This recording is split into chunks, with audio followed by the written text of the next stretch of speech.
you do not learn to stay away from the noise in this festive period, you just might be doing yourself more harm than good. Hi guys, my name is Fola Ademilola, and in today's video, I'll be sharing with you the art of intentional rest. Join me as I share with you 5 tips that I think would help you rest well, sabbath, take care of your inner soul, and make the most of the festive season in preparation for the new year. The first thing I will talk about is schedule Sabbath time. Hey, you guys, I know that a lot of pokoshishi. If you don't know the meaning of pokoshishi, it means celebration is going on out there. A lot of people are either traveling, celebrating with family, catching up with friends, just celebrating with your loved ones, the essence of the Christmas, the reason for the season, and all of those stuff.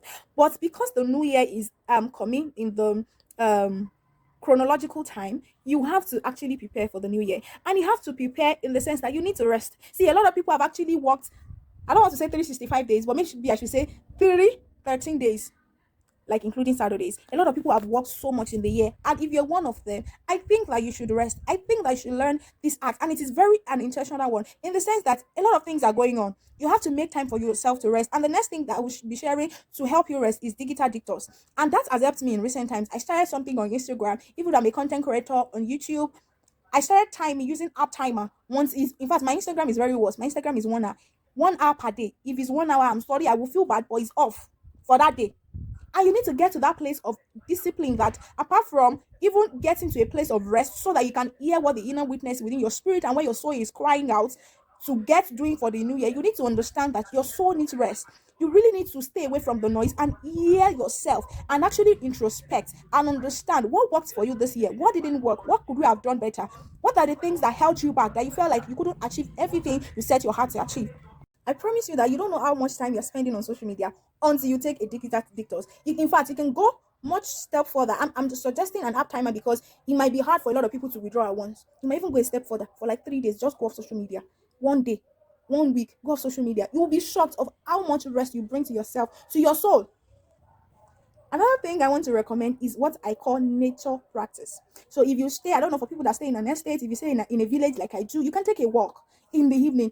Something is closely related to the next thing I'll be talking about, which is practicing stillness. But you can practice stillness even in your room. You literally take a walk, see nature, look at water, look at things, take fresh air. For people that can stroll within their estate, for people that can go to maybe a nature, what do they call it, maybe a beach, a anywhere, just to away from the phone, away from the noise, maybe with the loved ones, just literally sabbath. Take that act of rest to unwind, to unpack, and hear yourself. Ask genuine questions. That's one thing I'd like to emphasize. I remember in my last video I was talking about taking a deep introspect of yourself, knowing the things that worked the last year, knowing the things that you should have done better, the things that worked, and literally checking through pattern to make better informed decision. And I think the next thing I'll be talking about is still practice, practicing stillness. You guys, practicing stillness. You can literally do like the atomic habit kind of practice. Wake up very early in the morning. No, it's not atomic habits, excuse me, I'm mixing up books. 5 a.m. club, waking up very early, say 5 a.m. in the morning. Just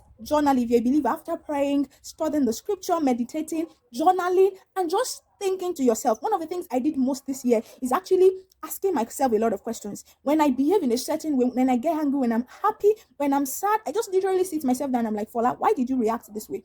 Why were you happy? Was it because you felt like you were doing well through this person? Was it because, what is really the genuine reason for the way you behave or for the ways you are behaving? And I think it's very important, because at the end of the day, these things will help you. When you get to a point where you keep asking yourself genuine questions, honestly, you are very close to getting answers. And the last thing I will talk about, which I've mentioned briefly, is actually reflecting and journaling. See, they would say, how did they say this word? I think a thousand, just a pen is better than a thousand brain. I can't remember how that word is, that English word is, or that English, I don't know if it's idiom, it's a word, it's a phrase. Anyhow, my point is, you guys, write things down. If you're a believer, you should know better, in the sense that the things God will say to you, most of the things God will say to you, if you don't write it down, dearly beloved, you are going to forget, because those are not your words. So if you are reflecting, if you are meditating, I think you should journal down. I think you should write down. I think you should write down the meditations of your heart. Write down the things you have you are actually getting.